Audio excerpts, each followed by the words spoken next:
Hello and नमस्ते हजुरलाई स्वागत छ मेरो युट्युब च्यानलमा। आज हामी अटोक्याडमा टप बार भर्टिकल डिरेक्सनमा कसरी क्रिएट गर्ने भन्ने कुरा गर्न गएका छौं। अस्तिको भिडियोमा होरिजोन्टल डिस्टेन्समा गरेका थियौं भने आज होरिजोन्टल डिरेक्सनमा गरेका थियौं भने आज भर्टिकल डिरेक्सनमा गर्ने छौं। त्यसको लागि फेरि यसलाई नै कपी गर्न सक्नुहुन्छ।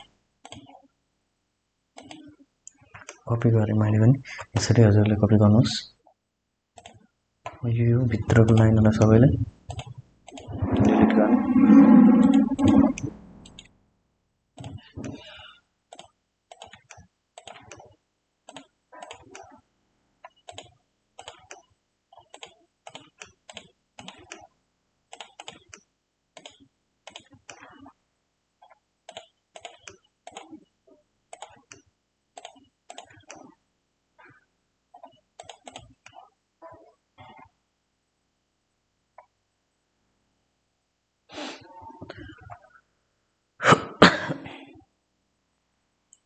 अब हामीले भर्टिकल डिरेक्सनमा क्रिएट गर्नको लागि यो पिलरको सेन्टर टु सेन्टर डिस्टेन्स र यो पिलरको सेन्टर टु सेन्टर डिस्टेन्स पत्ता लगाउन बनाउन थाहा हुन पर्ने हुन्छ हामीलाई क्रिएट गर्न भन्दा अगाडि। अब यो सेन्टरदेखि यो सेन्टरसम्म यो सबैको सेन्टर टु सेन्टर थाहा पाउनु पर्ने हुन्छ। यहाँनिर यसरी सेन्टर टु सेन्टर दिएको छ। अब यसको लागि हामीले क्याल्कुलेसन गर्नुपर्ने हुन्छ। अब क्याल्कुलेसन गर्ने सेम त्यही हो, होरिजोन्टल डिस्टेन्स तरिकाकै हो। 0.30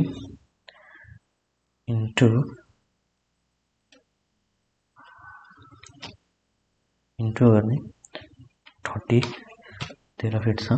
13 फिट आनौं 3 फिट 10.8 इंच देखायो हामीले एलिन्डर गरेर यसको सेन्टरमा लगभग हुने गरी तानौं लाइन 3 फिट 10 इंच भने 3 फिट 4 इंच 3 फिट 10 इंच यसलाई 4 फिट देखाउन पनि सक्नुहुन्छ। म 4 फिट अफसेट 4 फिट गरे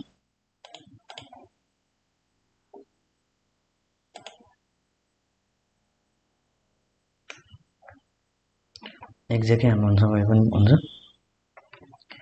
एक्ज्याक्टली हान्ने हो भने जति आछ त्यति नै देखाउनुहुन्छ भने एलिन्टर गर्ने 3 फिट 10 इंच हो इन्टर गर्ने 6 इंच को डिस्टेन्समा राखेको थियौं हामीले 6 इंच कपी गरे भने यो डिरेक्सन भनेको सेम डिरेक्सन भएपछि हामीले एउटै युज गर्न सक्छौं। कपी गरे यसरी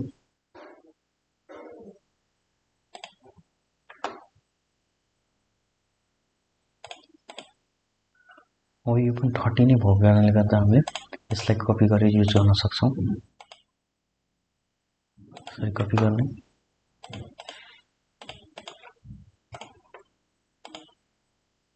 यसरी कपी गर्दै गर्न सक्नुहुन्छ। इन्डिभिजुअल गर्छु भने त्यो पनि मिल्यो। 0.30 इन्टु गर्नुहोस् कति फिट हो त सेन्टर टु सेन्टर डिस्टेन्स त्यो हेर्ने 13 फिट हो इन्टर गर्ने 3 फिट 10 इंच हो फेरि अफसेट गर्ने यसको लाइनमा यसरी एउटा लाइन यसरी ड्रा गर्नु स्ट्रेट लाइन सो गर्छ 3 फिट 10 इंच इन्टर गर्ने मुभ गर्ने भने यसलाई ओ इन्टर गर्ने 6 इंच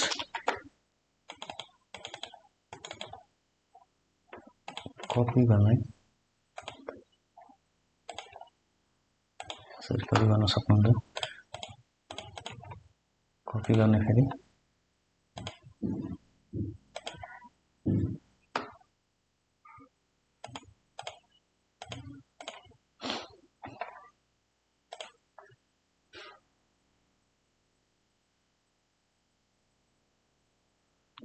यहाँबाट कपी गरौँ यो साइडमा सेन्टरसम्म। यो भनेको हाम्रो स्ल्याब थियो। स्ल्याब भन्दा पनि यो ग्राउन्डमा हामीले बीम राखेका थियौं। बीमको लागि यो बनाऊ त्यसलाई नगर्दा भयो।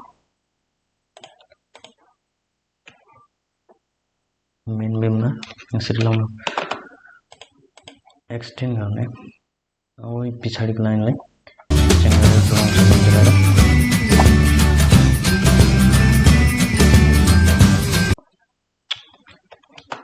बार इन्टर चेन्ज गरौँ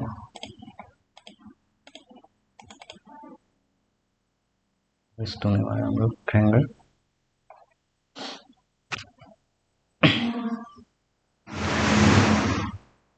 सरी क्र्याङ्गर भन्नु भएछ टप्पर स्लेट गर्ने कलर चेन्ज गर्ने हो भने यसरी सिलेक्ट गर्ने सबैलाई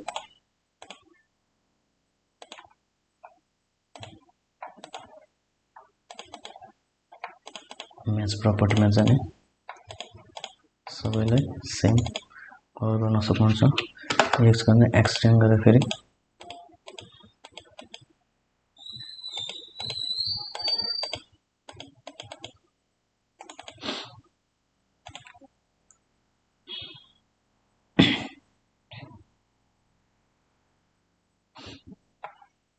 अब हामीले लाइन तानेर टेक्स्ट एडिट गरिरहन परेन यसलाई नै कपी गर्न सक्नुहुन्छ मैले यसलाई नै कपी गरे सेन्टरमा राख्ने सेन्टरमा राख्ने पछाडिको हाम्रो 0 येलो किनभने हामीले मल्टिप्लाई भित्र गरेका थियौं बाहिर हामीले एक्सटेन्ड गरेको लाग्यो भने चाहिँ 0 एल यसरी राख्न सकिन्छ अब यो यसको डिस्टेन्स नम्बर भइरा छैन है एक्सएल इन्टर एच इन्टर अब यो साइडबाट यसरी ड्रा गरेर यसरी गर्न सक्नुहुन्छ इजी वे भनेको यही हो सजिलो तरिकाले हजुरले सिक्न सक्नुहुन्छ यसरी गर्नुभयो भने एडिट गर्ने 2.5.0 3L हो 13 हो 3L गर्दा भयो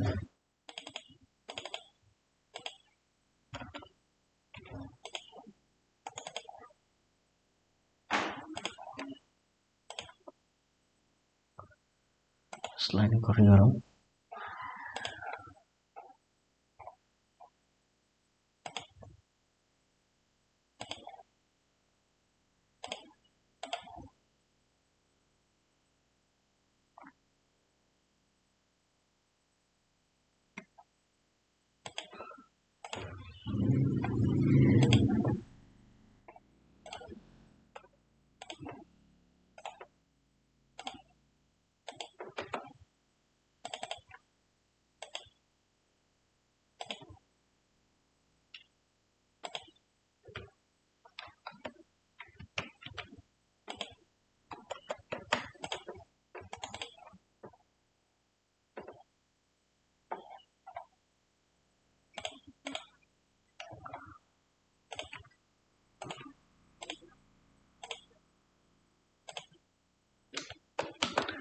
यो हामीले 8 mm डायाको रड यसरी युज गर्ने हो भनेर 6 इन्चको डिस्टेन्समा सेन्टर टु सेन्टर भनेर यसरी देखाउने हो यसलाई जसरी पनि हजुरहरूले देखाउन सक्नुहुन्छ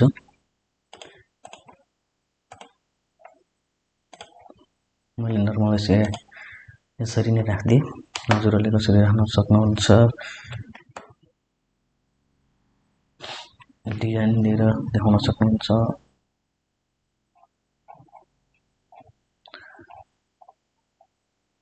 यसरी गरेर देखाउन सक्नुहुन्छ यसरी देखाउँदै पनि गर्न सक्नुहुन्छ नत्र त्यसरी नर्मल राख्दा पनि पाइयो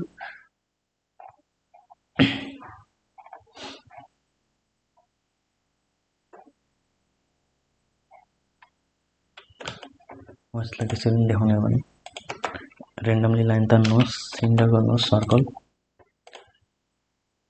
एच इन्टर एच भनेको ह्याचिङ कमान्ड सोलिडमा जाने यसरी गर्ने सबैमा सिलेक्ट गर्ने यसलाई कपी कपी कपी कपी गरे यो साइडमा पनि यसको सेम यो साइडमा पनि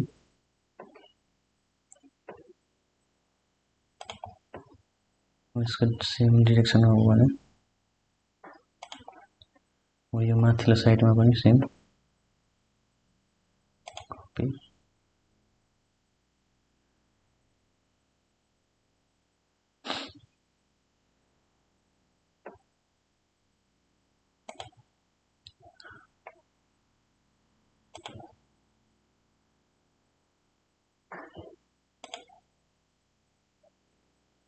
यसरी देखाउन सक्नुहुन्छ। भोलि यो लाइनमा पनि यसरी देखाउन सक्नुहुन्छ। अब यो हाम्रो चाहिँ 0 मा नभएको कारणले गर्दाखेरि हामीले 38 ले नै मल्टिप्लाई गर्यौं। 38 ले अनि यो बाहिरको हामीले एक्सटेन्ड गरेको सेल गर्ने यसरी। अब यो सबै 38 भयो किनभने 0 मा हामीले यसरी मल्टिप्लाई गर्न परेन, त्यही भएर हामीले 38 ले नै टप बार क्रिएट गर्छौं यसरी। यहाँनेरि बाहिरको सेल भित्र 30 एल भयो, यसरी क्रिएट गर्न सक्नुहुन्छ। हजुरहरूले यसलाई एकै ठाउँमा पनि गर्न सक्नुहुन्छ, होरिजोन्टल र भर्टिकललाई। यसरी गरेर यसरी तपाईहरुलाई सिकाउँछु, हजुरहरूले राम्ररी बुझ्न होला भनेर। यसरी गर्दा सजिलो पनि बुझिन्छ। अब एकै ठाउँमा दुईटैलाई गरायो भने अलिक धेरै टेक्स्टहरु पनि बढी हुने भयो, त्यही भएर अलिक नबुझिएला जस्तो हुन्छ। त्यही भएर यसरी गर्दाखेरि धेरै सजिलो हुन्छ जस्तो लाग्यो, मैले यसरी भिडियो क्रिएट गरे हो। हजुरहरूलाई कस्तो लाग्छ मेरो भिडियो हेर्दै गर्नु होला। र यो भिडियोमा एउटा कुरा छुटेको थियो, हजुरहरूले हेर्नु भयो हैन? यो भिडियोमा हामीले यहाँनेरि 15 एल हो, यहाँ 30 एल भएको थियो। यो एडिट गर्न भिडियो पज गरिहाल्यो, यहाँनेरि छुटिएछ। हामीले मल्टिप्लाई 0.15 एल ले गरे हो, तर हामीले राख्दाखेरि चाहिँ कपी गरेर ल्याएर राखे हो, त्यसलाई नै छोडिएछ। अब यहाँ 0.15 एल छ भने यहाँ पनि त्यही गर्नु पर्यो, सेम त्यही हो, किनभने 0 छ, यहाँ पनि 0 भएको कारणले त्यसरी नै गर्नुपर्ने हुन्छ। हजुरहरूले भिडियोको कन्टिन्यू हेर्नु भएन, पार्ट 1 पार्ट 2 गर्दै हेर्नु भएन भने बुझ्न गाह्रो हुन्छ। हजुरहरूले सिरियल हेर्दै लानु भयो भने हजुरलाई बुझ्न पनि सजिलो हुन्छ। हरेक पार्टलाई बुझ्दै गर्न सजिलो हुन्छ। तपाईहरुलाई मेरो भिडियो कस्तो लागिरहेछ, राम्रो लागे लाइक शेयर सब्स्क्राइब गरिदिनु होला। कमेन्ट गर्न नभुल्नु होला। कमेन्ट गर्नुभयो भने हजुरहरुको कमेन्टले गर्दा मलाई मोटिभेट मिल्छ, भिडियो बनाउनलाई अझै मन लाग्ने थियो। हस्त धन्यवाद। आजको लागि भिडियो यति नै। अब अर्को सेक्सनमा अर्को पार्टमा ल्याउँला अरु।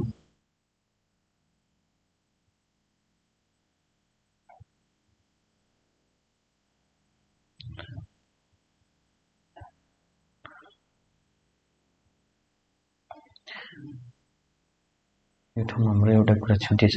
फेरि यो हाम्रो ग्राउन्ड फ्लोरको यसलाई दुईटालाई डिलिट हाल्दियौं, किनभने यो हाम्रो क्रैंक बार हैन, हाम्रो यो टप बार हो। टप बार हो भनेपछि हामीले यहाँबाट कपी गरेर टप बार भएको लाने, यो होरिजोन्टल डाइरेक्सनको यो एक्स डाइरेक्सन हो, वाइ डाइरेक्सन कुन हो छुट्याएर यसरी एक्स्ट्रा टप बार हो।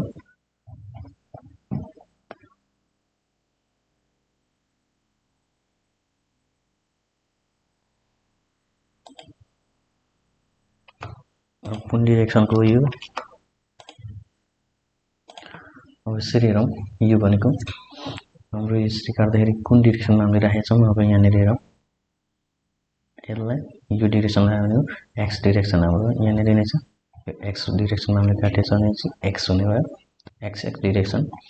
Ground floor slab reinforcement plan slab bottom and continuous crank bar detail भनेर यो क्रैंक बार डिटेल भनेर भनेको छ।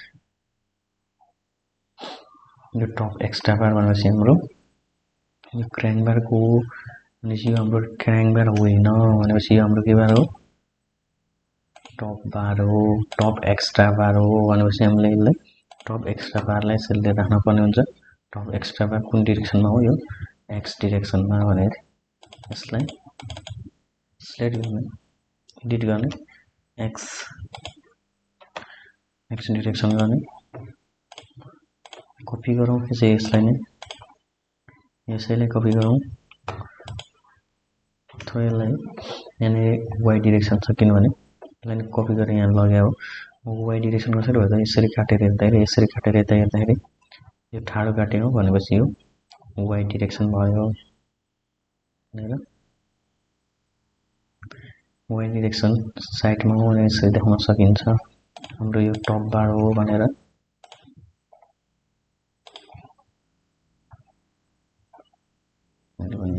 लाइन यसरी राख्दै यहाँनिर